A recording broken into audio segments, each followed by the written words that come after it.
Ya. Háganse una idea inmediata. Primero les agradezco el cambio. Mañana tengo que viajar temprano, entonces por pega, no tenía cómo volver. No tenía cómo volver a las 7. Y la semana pasada, por razones obvias, se suspendió. El otro viernes que yo voy a tener dificultad es el 19 de diciembre. Y vamos a tener que hacerlo, creo yo, 18. Y creo que el próximo viernes que yo tengo problemas de viaje. El viernes 26 de después de Navidad no voy a hacer clase. Así que para que quede más o menos liberado de mi curso, desde el punto de vista... ¿Qué fecha hay? El 19 de diciembre, viernes, yo no puedo venir. Entonces lo voy a hacer el día 18. ¿Ya? Ya, vamos a terminar la... Dale, Juan, me responde con lo que... ¿Qué vamos a hacer con carbohidratos? Lo di de tarea. ¿Tiene dudas? ¿Hizo la tarea? No. O sea, eso es carbohidratos, la tarea. Sí. Para la prueba. Para la prueba, yo no voy a hacer preguntas de carbohidratos. No, lo que yo sí necesito es que usted cuando veamos introducción al metabolismo y veamos metabolismo, sepa lo que es un carbohidrato, sepa la estructura de un carbohidrato, sepa que son solubles, cosas que ya hemos hablado de carbohidratos. No. ¿Y qué pasa con el control? ¿De qué? Carbohidratos. Ese control yo lo voy a sacar de las notas después. O sea, yo no me voy a complicar más con los controles que se han ido abriendo antes de tiempo. Yo voy a llegar a fin de semestre, voy a tomar el control manualmente, se lo voy a eliminar, voy a sacar el promedio y les voy a repetir la nota del carbohidrato. Eso yo voy a hacer. ¿Ya? Porque pedir que cierren, que abran, se me está transformando en una lata para mí. ¿Ya? Lo que sí, yo ya mandé la calendarización, así que ya de ustedes por lo menos deberían no tener problema con los controles. Los de laboratorio no hay problema. El único problema sería que como que invertimos en laboratorio, yo ya mandé pedir que no lo abran hoy día, sino mañana, sino que lo abran después del próximo laboratorio. ¿Ya? Por si acaso. Ya. Vamos a ver. Profe, con respecto a lo mismo, a los controles online, ¿hay posibilidad de que se cierren a las 12 de la noche, no a las 8? ¿Todos llegan después? Todos llegamos. Por cuestión de pega, uno llega más o menos a esa hora a la casa. Y me lo voy a decir hasta hoy día, ¿por qué no me lo dijo antes? Antes era la 11. Porque de hecho no lo he hecho todo, por lo mismo, a las 12. Sí, pues si la hora de cierre me da lo mismo, si quieres se lo cierro a las 4 de la mañana, me da lo mismo. Podría ser, sí. Si la hora de cierre a mí no me complica, mire, otro detalle, yo les mandé, he tenido varios problemas, me tuvieron que resetear por eso me demoré, porque me mandaron al mail una clave nueva del aula, no tenía cómo entrar hace 2 semanas. Entonces, como hago este curso normal, la verdad que no he hecho tanto. Les envié el trabajo.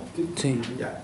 Para que quede claro, el trabajo, yo al correo de la gente que me envió correo en su momento, les envié también una clase de apoyo. No llegó. Aparecía solamente, en mi caso aparecía solamente el Word. El PPT no estaba. Sí, aparecía solamente el Word. Ah, sí. Sí, el PPT no estaba adjunto. Ya, lo voy a Pero yo me acuerdo que a alguien se lo envié. A mí me llegó. Pero ya, voy a reenviarlo. Y un libro, guía para que se vean en la clase, va en el mismo correo. Abajo el poeta, para que hagan la tarea. El plazo, no sé, díganme ustedes, no me digan un mes porque no tiene sentido, pero... No sé. ¿Ah? ¿25 qué? No, ¿para qué te voy a poner la...? O sea, si es una tarea más simple de lo que se ve. ¿El trabajo? ¿Sí? Es una tarea, Son 3 preguntas, sí. Sí, lo resolver. No, si no está No, difícil. es una simple taller. Entonces, no sé, ¿necesitan una semana? Sí. 2 semanas. Ya, ya. 2 semanas. 2 semanas mejor. Ojo, 2 semanas. ¿Pero hay que entregarlo o mandarlo? No, Mandarlo por mail. No, entregármelo. Físico. Físico, sorry, pero es más fácil para corregir físico que el mail. Para mí. Para la clase el 18 de No, antes. Una semana. la primera semana el otro es la clase de la cátedra. El viernes siguiente. Y el otro siguiente el 18 porque él dijo jueves. está faltando como que la del 5, 6 por ahí. Esa 29. Ya. Y aquí tenemos catedral. Ya, estamos. Ya, chicos, vamos acá. Vamos a ver. A partir de hoy día nos vamos a ir por un tubo. Porque de aquí en adelante se acabó la química. La química se mantiene por un tema más o menos conceptual nomás, pero así como lo que ustedes vieron de química en la primera prueba o en la segunda casi no hay química, pero acá ya se acabó la química. ¿Qué vamos a ver hoy día? Vamos a ver la introducción del metabolismo y vamos a ver la transferencia de energía en los sistemas biológicos, que es un tema que tienen que entender ustedes. ¿Qué entienden por metabolismo ustedes? Metabolismo. El uso de energía para funcionar. ¿Ah? Uso de energía para funcionar, para... ¿Y de dónde sacáis esa energía? del medio. O sea, tú por ejemplo te ponías el sol y obtenías energía del sol. Yo no, pero las plantas sí. En mi caso sería obtener energía en base a lo que consumo. De animales, no de plantas. De hecho, ahí está la primera diapositiva que hace la diferencia en lo que tú me dices. Nosotros somos heterótrofos. Somos autótrofos. Ahora, el concepto autótrofo heterótrofo es bastante distinto, pero tampoco es el yin y el yang bueno opuesto. Tienen muchas cosas similares. Entonces la pregunta que uno se hace es, ¿qué entienden ustedes por metabolismo? Por ejemplo, no sé, esta cosa, cuando alguien le dice, esta persona tiene tal metabolismo, o el metabolismo de los carbohidratos, o el metabolismo de las drogas, o el metabolismo, no sé, un montón de cosas. El metabolismo de los fármacos. ¿Dónde se realiza, por ejemplo? En el hígado. ¿Pero qué significa metabolismo? ¿Qué significa metabolizar? Ahí está. Esa es la definición, digamos, lógica del metabolismo. Ahora, si uno lo quiere explicar en términos más simples, tú dijiste algo, yo necesito energía. ¿Para qué necesito energía? Para funcionar durante el día. Pero dame un ejemplo puntual. Una respuesta un poquito más, no de colegio. Para pensar necesitas energía. Por ejemplo, ¿para qué? Para pensar Ya, ¿y necesitas por qué energía. necesitas energía para pensar? Porque para pensar estoy usando neuronas. Ya, ¿y qué tienen que ver las neuronas tuyas con la energía? Las neuronas para hacer sinapsis necesitan energía. ¿Por qué?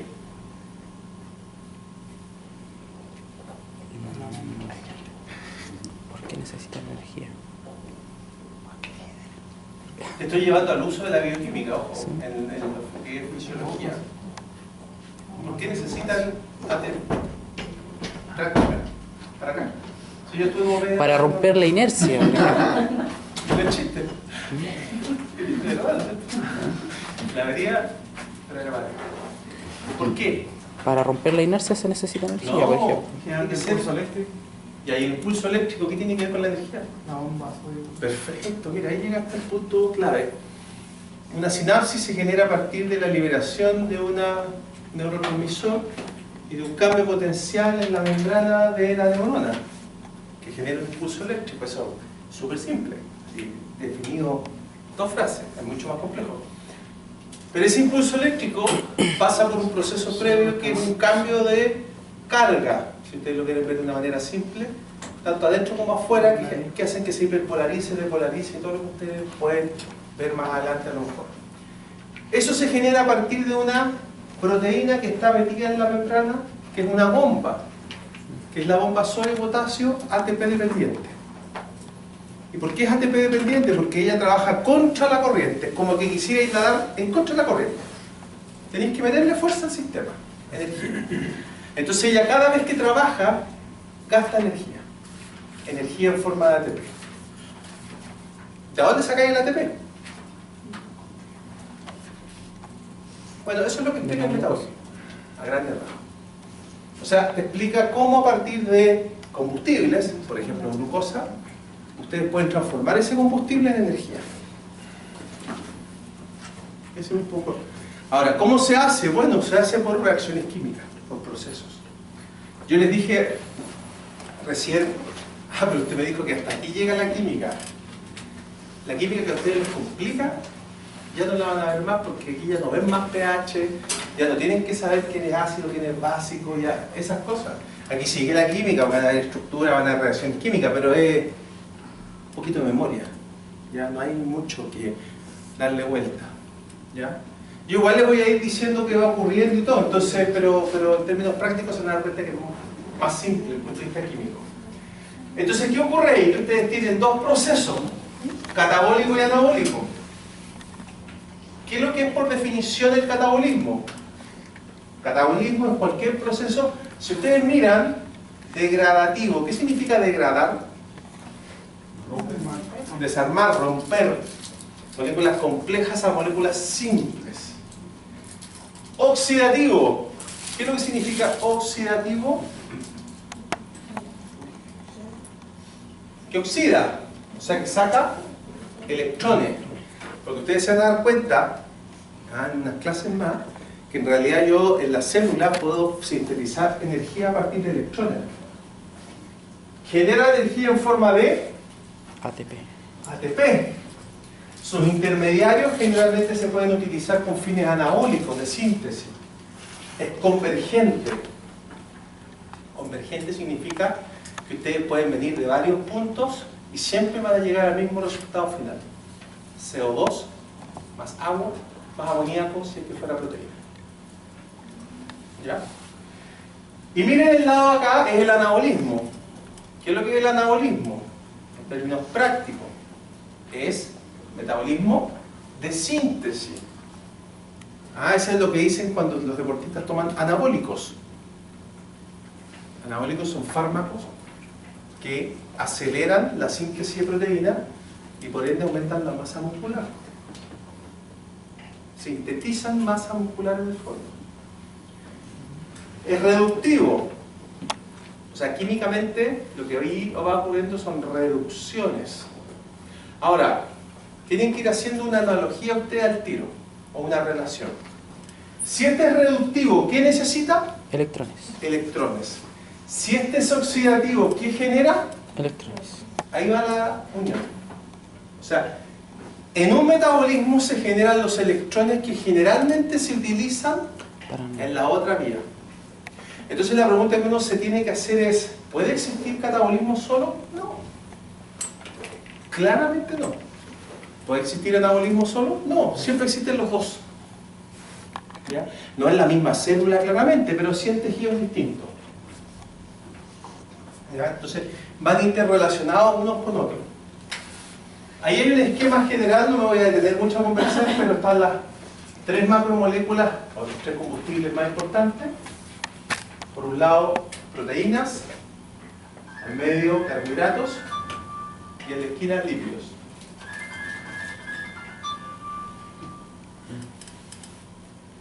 Carbohidratos, en el centro porque son los más importantes. Si ustedes se fijan, esto significa convergente. Ustedes degradan lípidos, degradan carbohidratos, degradan proteína, van a llegar sí o sí a acetil-CoA, a una molécula. Vengan de donde vengan. O sea, si nos ponemos en un lugar físico, imagínense que esta es la Plaza Italia, esto equivaldría al GAM, no sé, por darle un ejemplo. Si ustedes se paran en el GAM a ver el metabolismo, ustedes lo único que ven es acetil-CoA y no tienen cómo saber de dónde viene. ¿Ven? Es como que yo les dijera, pónganse en el GAM a ver micros, pero las micros son todas iguales, todas del mismo color, todas con el mismo número. No tienen cómo saber de dónde vienen. Ustedes ven llegar micros. Ahora, en el camino esas micros van cambiando de color y de número. Por lo tanto, si alguien me dice, mire, es que yo me paré en la Universidad de Chile, bueno, está en la Universidad de Chile, está aquí. y aquí ustedes ya ven carbohidratos. Discriminan que son carbohidratos.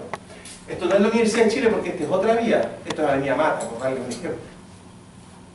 Y esto de acá será Bellavista, no tengo idea, ¿me entienden? Son vías distintas para que van a llegar a la Plaza Italia. Entonces ahí ustedes se tienen que resolver una pregunta que para efectos de explicación del metabolismo es muy buena, para efectos, digamos, de entenderlo. Si yo tengo estas vías que son distintas, pero que van a ir a parar a la Plaza Italia, ¿a ustedes les suena lógico que pueden degradar todo a la vez? No, porque sería como que si alguien dijera, voy a dar todo el tráfico de Santiago y lo voy a tirar todo a Plaza Italia. Piensen lo que pasó con el metro el viernes. Entonces, el metabolismo se regula de tal forma que en el fondo ustedes degradan o uno o el otro. ¿De qué depende? De lo que tengan. Y ahí ustedes establecen el orden que el prioritario es carbohidrato. Si no hay carbohidrato, lípidos. Si no hay lípidos, proteína. Ese es el orden lógico. Ahora, aquí está la clave de esto. Esto es lo que yo les decía recién. Esto se regula, o sea, alguien tiene que decir, yo degrado carbohidrato, yo degrado lípidos, yo degrado proteína, etc. ¿Qué tiene que regular?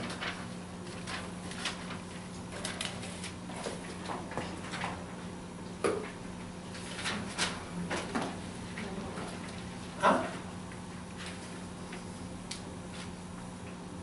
¿Quién regula? Si ustedes tuvieran que responderme muy general, ¿quién regula el metabolismo celular?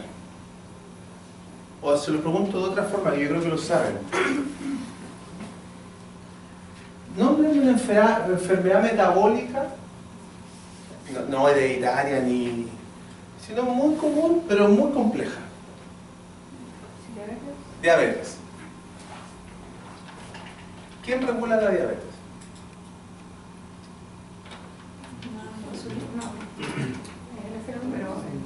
¿Qué produce diabetes?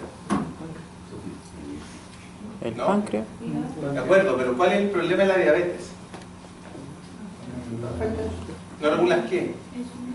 No logra ingresar la glucosa en sangre. No entra la glucosa en sangre. No, al revés, no se sale de la sangre. No se sale. O sea, no entra a la célula. O sea, Se acumula en El sangre. músculo no absorbe la no están así. insulina. Recién me dijeron algo. Bueno, ahí está la molécula que regula el metabolismo. Por ejemplo, si cuando una persona va, por ejemplo, si ustedes le dicen a alguien, oye, sé que necesito bajar 4 kilos, 5 kilos. ¿Qué le dice la gente siempre? Dieta. Deja el azúcar, deja el pan. Deja comer. ¿Qué tiene azúcar? ¿Qué tiene el pan? Entonces, ¿qué significa? Esto regula. ¿De qué forma? De que cuando ustedes tienen mucha glucosa, ¿quién aparece? Insulina. Insulina. ¿Y qué hace la insulina? Da la señal para que la célula se absorba. Ya, pero ahí hay un detalle que en este curso aprenden y que en fisiología no sé por qué no lo aprenden. Porque la gente tiene una sensación errada, y está bien que tenga errada porque de repente el concepto fisiológico es complejo, pero que creen que la célula es como un hangar, eso es como los aeropuertos gigantes, que uno puede meter para adentro glucosa y guardarla como glucosa, así como que... Cuando eso es mentira. O sea, ¿ustedes pueden meter glucosa a la célula? Sí, pero la tienen que meter para algo. ¿Para qué? Para almacenarla. Perfecto. Almacenar glucosa en una célula significa primero que se hace en el hígado y en el músculo. Nada más. ¿En qué se transforma? En glucógeno. Ah, perfecto. Hay una vía metabólica ahí entre medio. No es mágica. Entonces, ¿qué hace la insulina? La insulina se une a un receptor, es un GLUT. Mediante ese receptor se genera una respuesta al interior de la célula mediante una traducción de señal que activa una serie de enzimas que están adentro de la célula e inactiva otra serie de enzimas en la misma célula. Como consecuencia, ¿qué tienen ustedes? Que hay vías metabólicas que se activan y vías metabólicas que se inhiben. Entonces, ¿qué hace la insulina?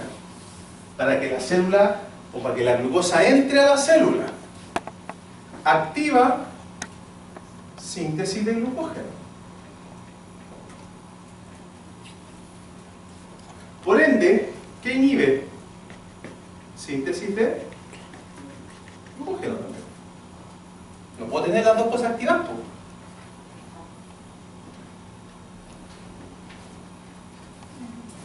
O sea, degradación, perdón.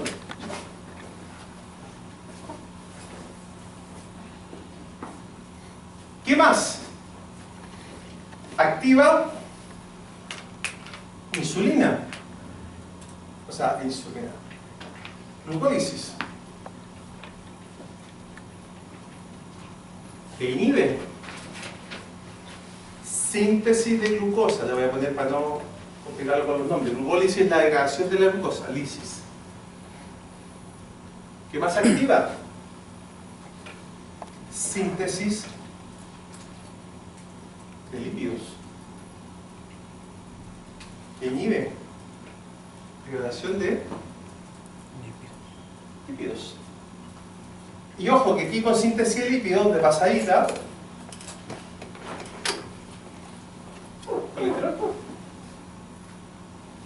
Entonces cuando una persona va al médico y le dice, oye, tengo colesterol alto, consuma menos azúcar. A ver si el colesterol se me da azúcar. Sí, azúcar.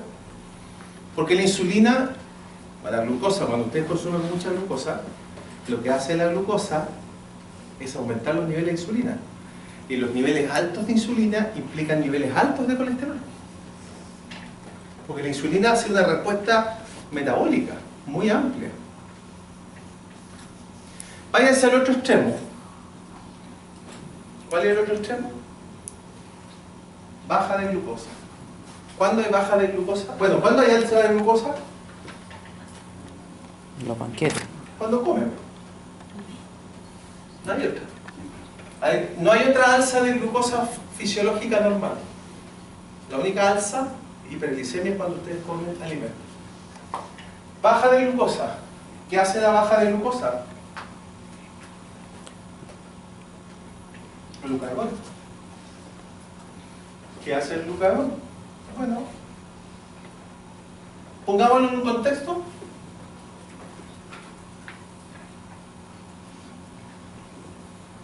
Al contrario. ¿Cuál es la diferencia entre glucógeno y glucosa? ¿Qué clase de carbohidratos tenían que la leído, La leí, pero no la batí. La glucosa es una hoja en un árbol que se llama glucógeno. O sea, cuando tú almacenas glucosa, tú no almacenas glucosa para adentro así sola. No es que tiras glucosa para adentro, sino que tú vas formando una reacción química que va generando una molécula que es ramificada, una macromolécula muy grande, que se enrolla, que es el glucógeno. El glucógeno es una macromolécula que se sintetiza a partir de unidades de glucosa, monómeros de glucosa. Eso es la diferencia. Ahora, es como la aminoácido proteína. Exacto. El equivalente a planta almidón. La planta tiene almidón, nosotros tenemos glucógeno. Ahora, detallitos importantes. Tú no tenés glucógeno circulante en plasma. El glucógeno está metido dentro de la célula y dos tipos de células: hepática, hepatocito, muscular. No hay más. ¿Eso es porque es muy grande para estar en...? No. Eso es porque metabólicamente tú estás diseñado que hay dos tejidos que pueden almacenar carbohidratos por su disponibilidad para esos tejidos. ¿Me explico? El hígado guarda carbohidratos como glucógeno para proveerle al resto del cuerpo carbohidratos cuando el cuerpo lo necesita. Y el músculo guarda carbohidratos porque es el único tejido que tiene que responder frente a un estrés inmediato, lo que yo te daba el ejemplo el otro día de agarrar los balazos. Entonces necesita tener glucosa ahí, in situ, porque yo lo voy a ver probablemente en la próxima clase. Porque el músculo cuando pasa de ese estado a ejercicio brusco intenso, acelera 200 veces el metabolismo en menos de un segundo. Entonces, para esa necesidad, necesitáis tener en plasma lo que yo tengo guardado, todo junto, porque no te da así. ¿Sí? Ya, entonces este es el tema. Ahora, fíjense lo siguiente. ¿Cuál es el nexo entre estas hormonas hidrosolubles y estos procesos intracelulares? O sea, fíjense lo siguiente, lo que tienen que entender ustedes, antes de que yo me meta ahí, es esto. Ustedes tienen una célula donde llega una hormona, se pone en un receptor, y eso genera hacia adentro lo que nosotros llamamos una respuesta. ¿Qué es lo que es una respuesta? Aumentar el colesterol. ¿Qué es lo que es otra respuesta? Disminuir el glucógeno.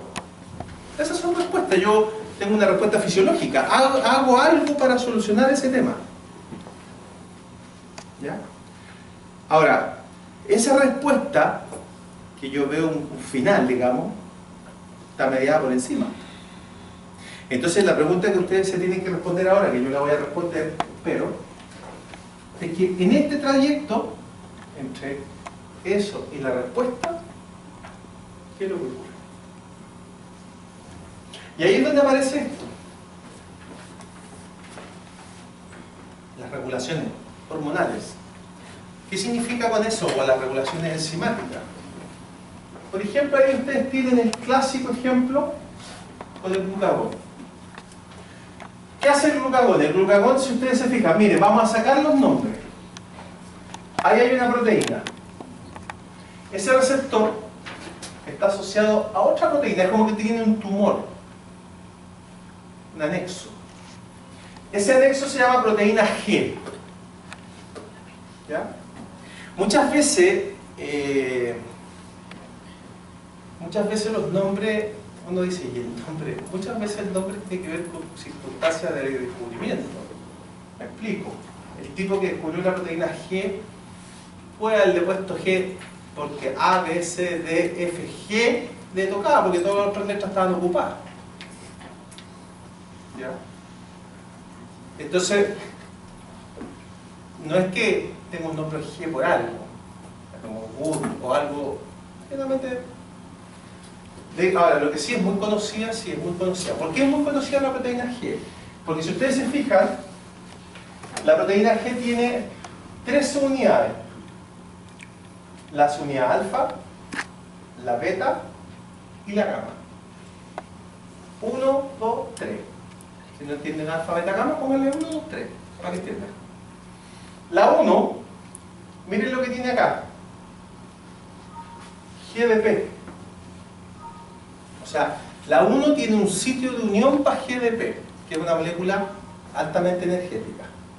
Entonces, ¿qué ocurre aquí? Cuando llega el glucagón, se une al receptor, provoca un cambio estructural en esta proteína, que hace que estas 3 unidades, una se rompa.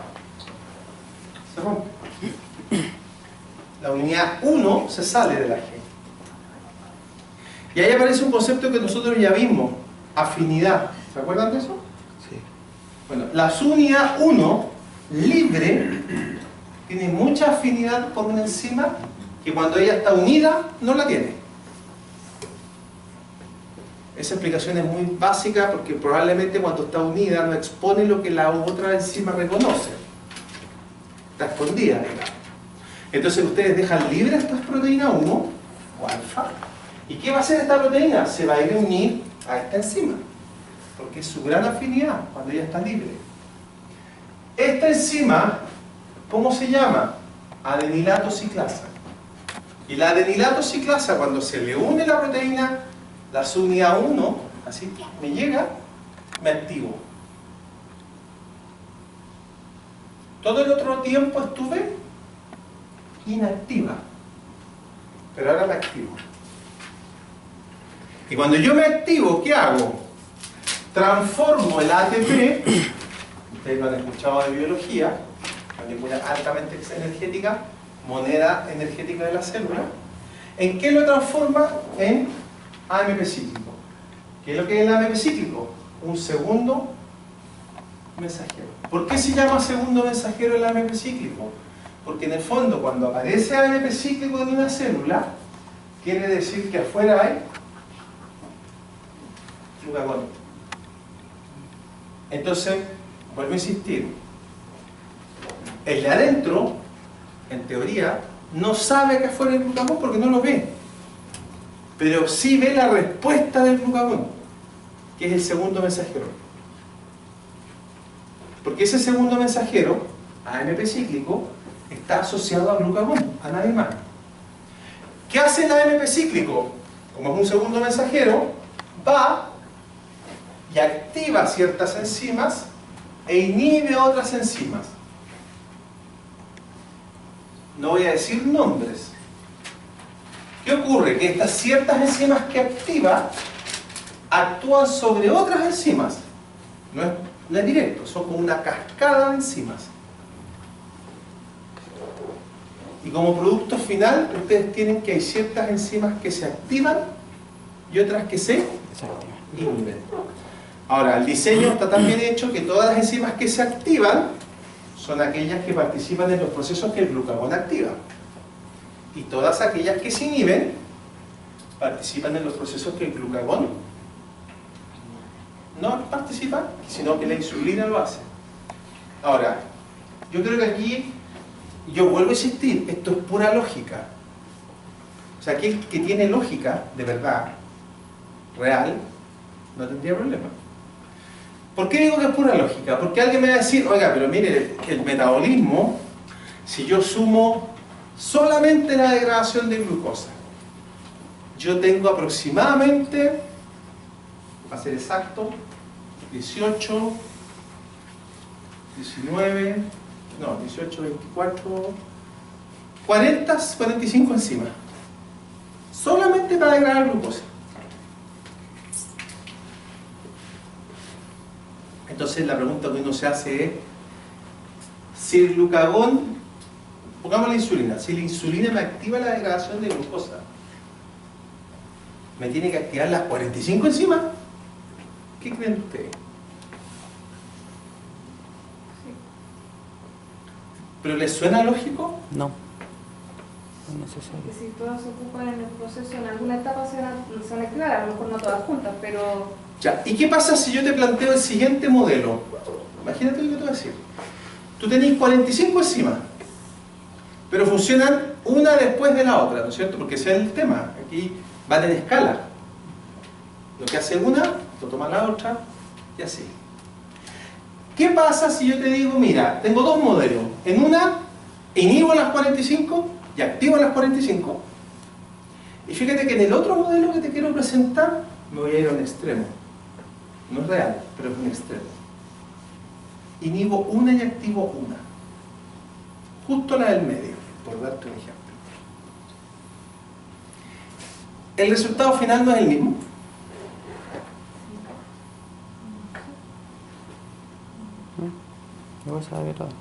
Porque si tú te cuestionas esa situación, yo inhibo las 45 y activo las 45, pregunta, ¿qué va a pasar cuando yo inhibo las 45? No funciona. Perfecto. El otro modelo, 45, imagínate que tú inhibes la del medio.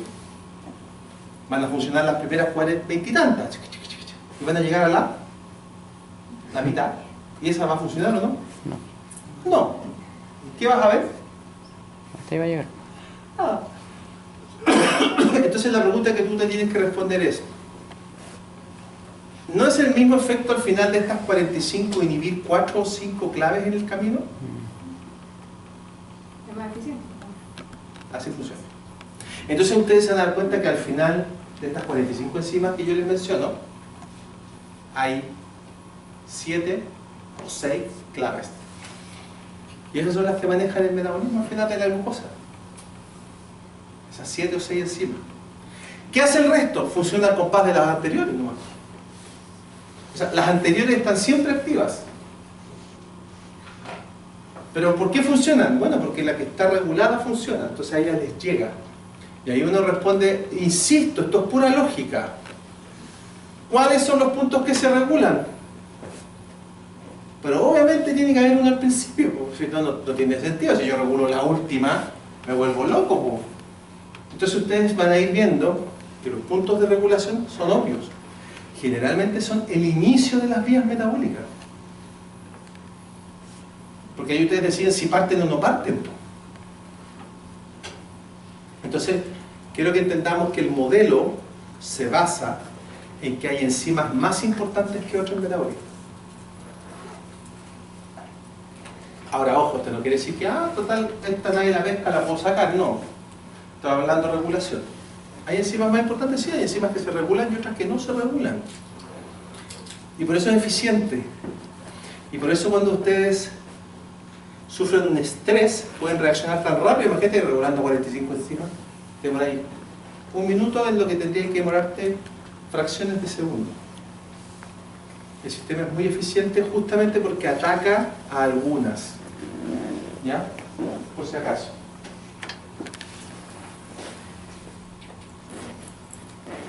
Veamos la regulación enzimática. ¿Cómo ocurre? Profe, pero en el modelo anterior, ok, es la regulación por título dice que es hormonal. La hormona regula el ciclo. Sí. Pero ¿quién regula la hormona? ¿La necesidad de la célula propiamente tal? Bueno, en el caso de la insulina y el glucagón, se regulan por un órgano que se llama Páncreas. páncreas. ¿Cómo regulas tú el páncreas? Muy sencillo, el páncreas tiene sensores de glucosa. Entonces, la alta irrigación que tiene el páncreas se debe en parte a eso, se debe también en parte a que por ahí salen también las hormonas y las enzimas. El páncreas es una glándula absolutamente indispensable para la vida, y él es el que regula. Entonces él es el que te dice cuándo tirar insulina, cuándo no, cuándo tirar glucagón, cuándo no. Ahora, Pero netamente por la concentración de glucosa, por un sensor de glucosa que tú tienes. en cuanto a eso, la otra vez usted nos dijo, por ejemplo, que el músculo tiene mayor afinidad a la glucosa que el cerebro. ¿Sí? ¿El páncreas está como en un término medio? Es que la afinidad, es que aquí es distinto, porque en el fondo el páncreas no es, estás confundiendo eso. ¿Por qué lo estás confundiendo? Porque la afinidad que yo te planteé para el músculo, para el cerebro y para el hígado, tiene que ver con captar glucosa. Tú tomas la glucosa y te la comes, literalmente. La afinidad del páncreas es detectarla nomás. Es como un detector de humo. No toma el humo y se lo come. Detecta cierta cantidad de humo y frente a eso, bueno, acá detecta cierta cantidad de glucosa y frente a eso genera una reacción. Ahora, los niveles no son tan terribles porque la glicemia, ¿cuánto es? 70, 120, 110, 100, ya, 90 promedio. Bueno, es muy simple. Cuando ustedes están bajo 70, ¿el páncreas qué tira? Glucagón. Cuando ustedes están sobre 120, ¿qué tira? Insulina. Insulina. Eso es lo que él hace. Pero en el fondo es a través de la hormona que se regula, pero no es el regulador propiamente tal. O sea, quien te regula es la hormona.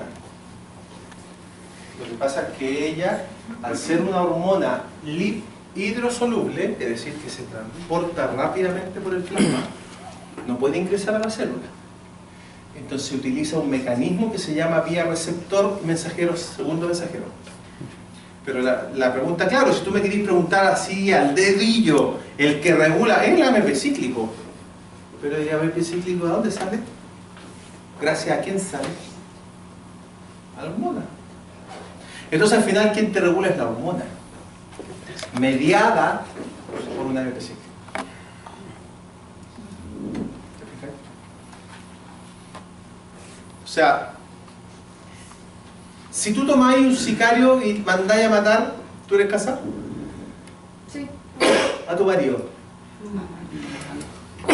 O a tu pareja. Y yo me doy cuenta como juez. El sicario es culpable. Obvio, él mató. Pero yo creo que tú eres más culpable. Porque tú mandaste a matar, y eso implica otro sentido, que es que no tuviste el coraje de ir tú y pegarle un tunazo. La hormona es lo mismo. Cuando tú te paras a mirar quién te regula el metabolismo, es el AMP cíclico, en este caso. Pero ¿quién lo mandó? ¿Quién es el intelectual detrás de esto? La hormona. Ahora, la confusión puede venir por el siguiente concepto. Aquí yo voy a llegar a eso.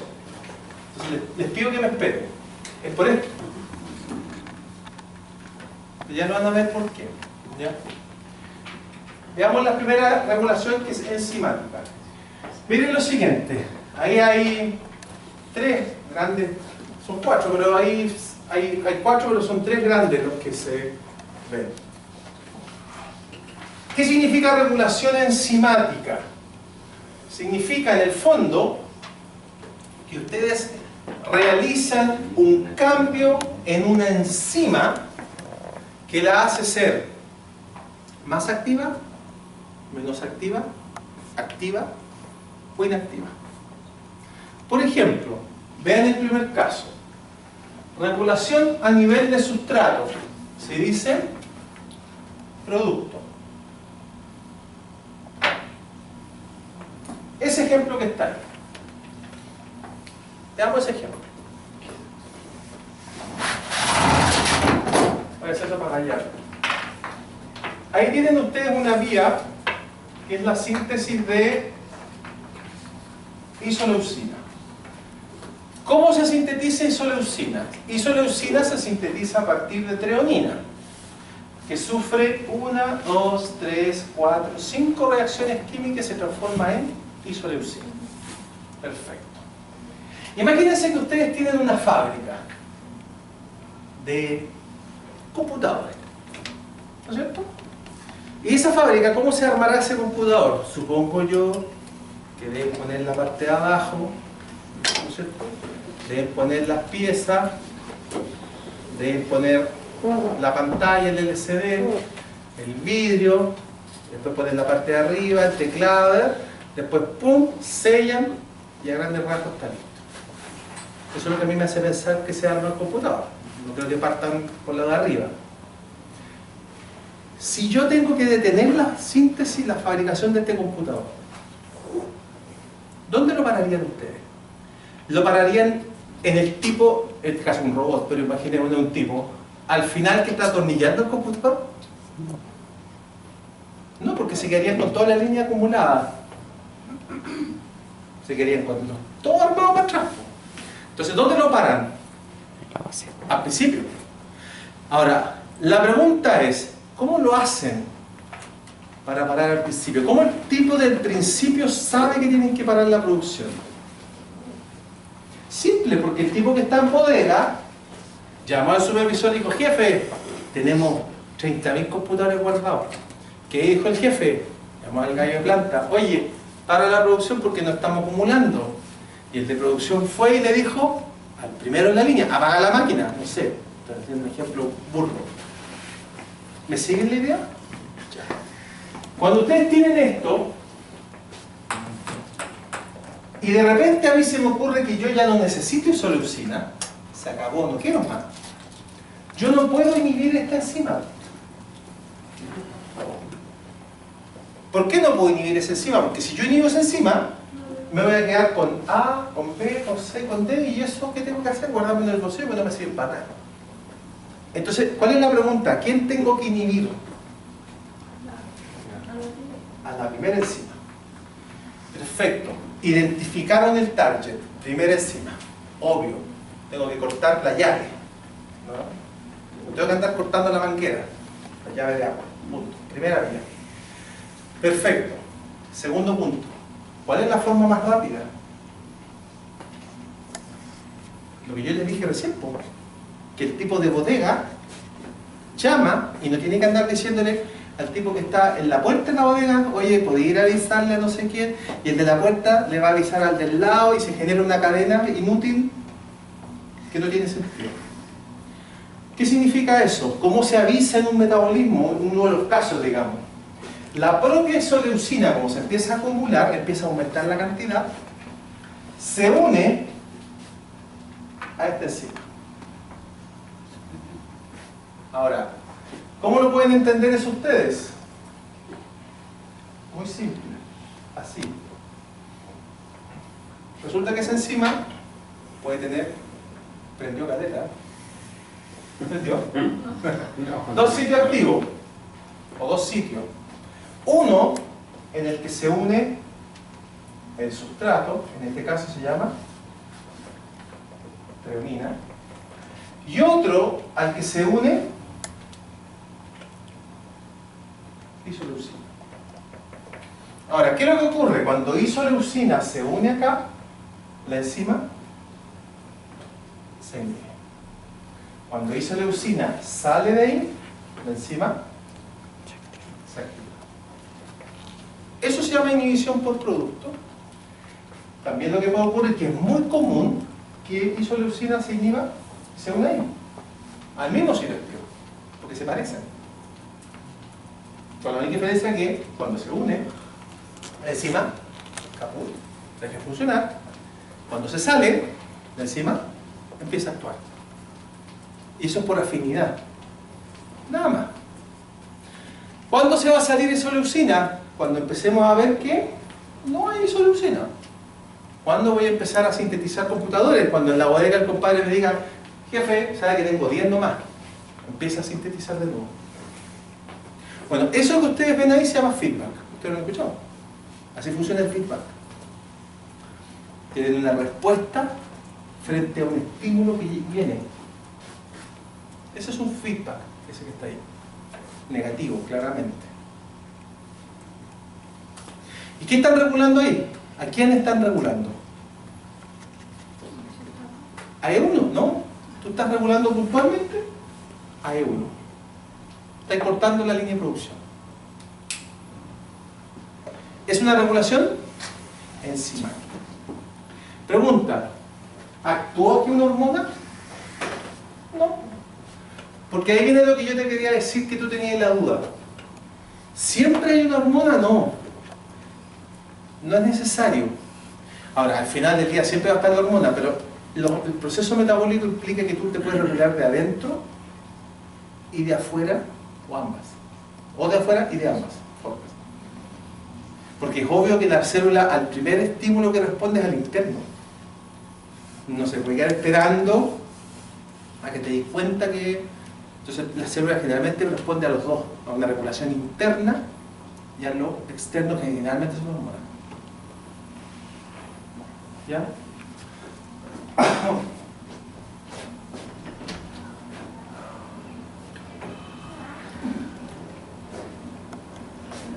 ¿Qué ocurre después?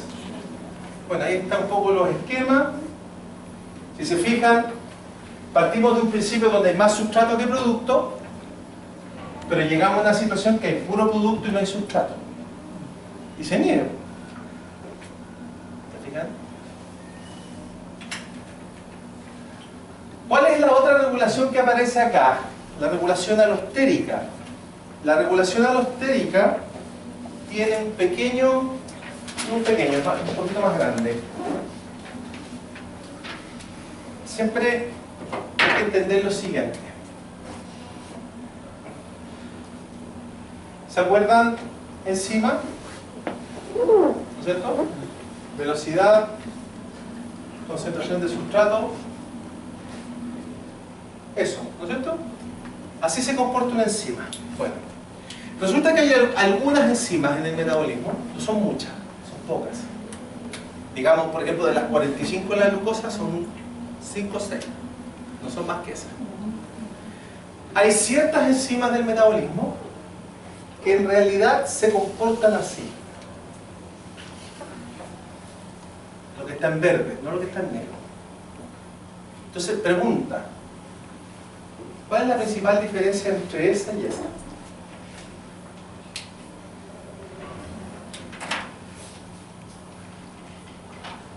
¿Lo ven o no? Necesita una mayor concentración de sustrato para actuar. Súper bien. O sea, la de verde necesita mayor concentración de sustrato para llegar a una velocidad determinada igual a la otra. Si ustedes lo llevan al español simple, es menos eficiente, es más penca, o sea, lo que quieran llamarlo. Pero detrás de eso hay un concepto mucho más importante que fisiológico. ¿Qué ocurre? Miren lo siguiente. Y aquí está la pregunta que ustedes se tienen que responder. Analícenlo desde otro punto de vista. Cuando esta enzima tiene poco sustrato, ¿cómo es su velocidad? Poca. Pregunta, ¿necesitan tener una velocidad muy grande cuando tienen poco sustrato? No, No, no necesario. porque es poco sustrato. ¿Para qué quiero trabajar a 1000 por hora si tengo 2 sustratos?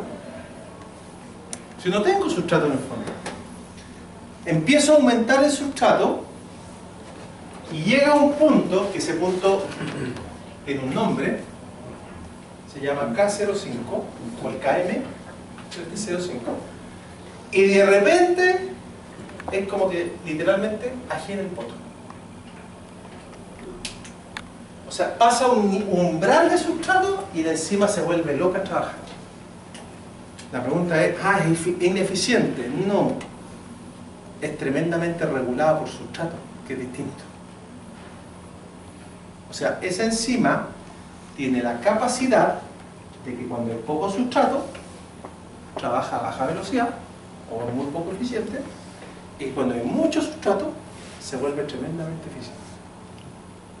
Entonces, La pregunta que uno tiene que responder, ¿cómo lo hace?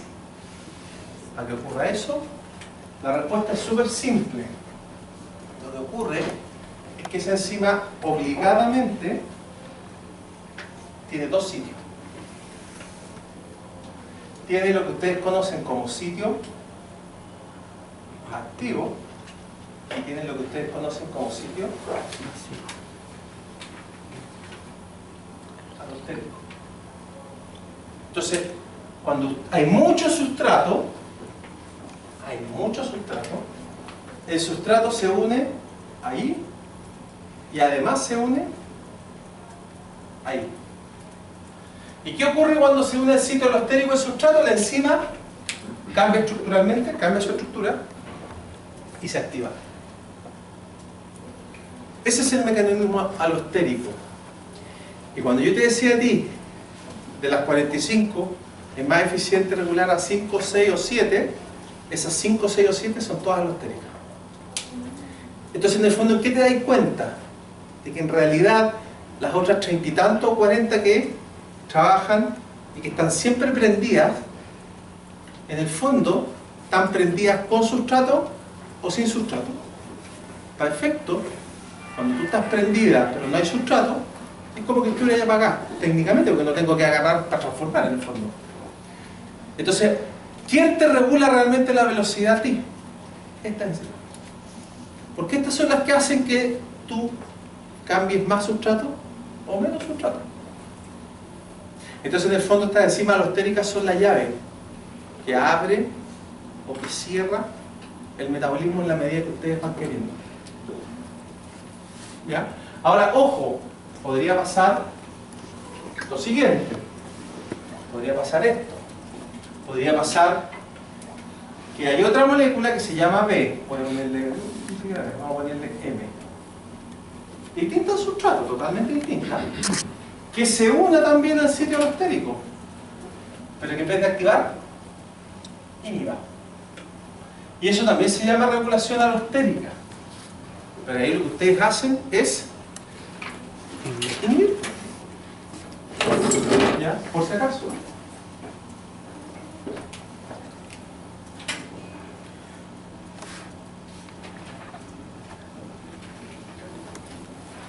La modificación covalente, usted está para la puerta, ¿no? La modificación covalente, ¿qué ven ustedes en la modificación covalente? Ahí ven ustedes una modificación covalente por reacción química que se le hace a una enzima. ¿Y ahí qué ocurre? Pónganme atención. Tienen esto. Tienen, voy a escribirlo así, una enzima 1, da lo mismo el nombre, inactiva, pongámosle inactiva. O sea, esa enzima, tal cual ustedes la ven, está durmiendo. Le podrían tirar millones de sustratos encima. No entiendo, no es como esta. Porque esta está stand-by, que es distinto. ¿Qué le ocurre a esta enzima? Pónganme atención. Otra enzima que se llama quinasa, esta es otra distinta a ella, lo que hace es, a expensas de ATP, fosforila esos OH. Es decir, les pone un fosfato a cada OH. Y transforma su enzima E1 inactiva en activa. La despierta de una sola reacción. La pregunta que ustedes se tienen que cuestionar es: ¿quién despierta esta enzima? Y ahí aparece lo que hablamos al principio. ¿Quién despierta esta enzima? La hormona 1. Da lo mismo el nombre. Entonces, por eso yo les decía que al final la hormona lo que hace es despertar enzimas adentro, y esas enzimas que despiertan activan o inhiben otras enzimas. Entonces, para que ustedes más o menos lo entiendan, ustedes tienen como dos tipos de enzimas. Voy a poner un ejemplo así burdo, real pero burdo. Dos tipos de enzimas: aquellas que son metabólicas, que son las que trabajan en las reacciones metabólicas, trabajando, que son muchas, y en paralelo tienen otro escuadrón de enzimas que son regulatorias, que también son muchas. Pero ¿qué hacen esas enzimas regulatorias? Son las que activan o inhiben a las otras enzimas metabólicas. Y estas enzimas regulatorias son las que las hormonas despiertan o apagan. ¿Me entienden la idea o no? Ya. Pregunta: ¿cómo se desactiva esta enzima?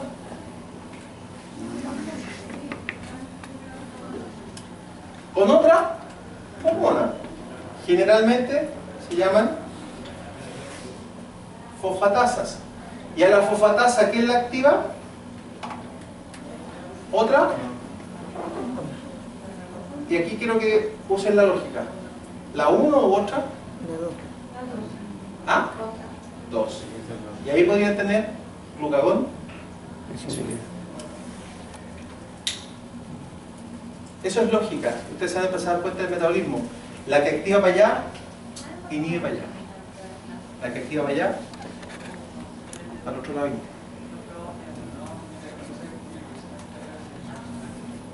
¿Dudas hasta acá? Ya. Lo último que voy a ver de esta clase es algo muy sencillo, muy rápido, pero que generalmente ustedes no lo ven, por lo menos en bioquímica. Creo que es súper importante que lo entiendan. Existe un último tipo de regulación que se llama simógeno. Y para poco entenderlo, yo siempre las pongo en un contexto. Contexto. Comemos proteína. Carne. Principalmente. Ponga eso. Perfecto. ¿Cuánto se demora el pedazo de carne en llegar al estómago? Entre que se lo parten, lo comen, mascan lo que tienen que mascar y llega. 5 minutos. Seamos bien extremos. 5 minutos póngale. Así como que masca a uno por hora. Totalmente iluso lo tiene, pero imagínense 5 minutos. Cuando ustedes llegan su pedazo de carne al estómago, ¿qué hace el estómago? ¿Qué empezó a hacer antes? Empezó a tirar jugos gástricos. ¿Qué tienen los jugos gástricos? Ácido clorhídrico. Ácido clorhídrico. Y tienen una enzima que se llama pepsina. Entonces la pregunta que uno se hace es: ¿cómo lo hizo el estómago? Sintetizó pepsina, que es una proteína relativamente chica, pero una proteína al fin y al cabo, en la previa, mientras ustedes estaban ahí oliendo, mientras se estaba preparando la comida.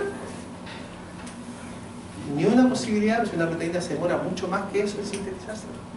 Piensen que una proteína tiene que salir el RNA del núcleo, irse al retículo endoplásmico rugoso, unirse al complejo, activar el complejo, que empiece el proceso de traducción, que se unan los aminoácidos, que salga la proteína, que vaya al Golgi a hacer post-traducción, que después vaya... O sea, ni una posibilidad, por muy rápido que sea.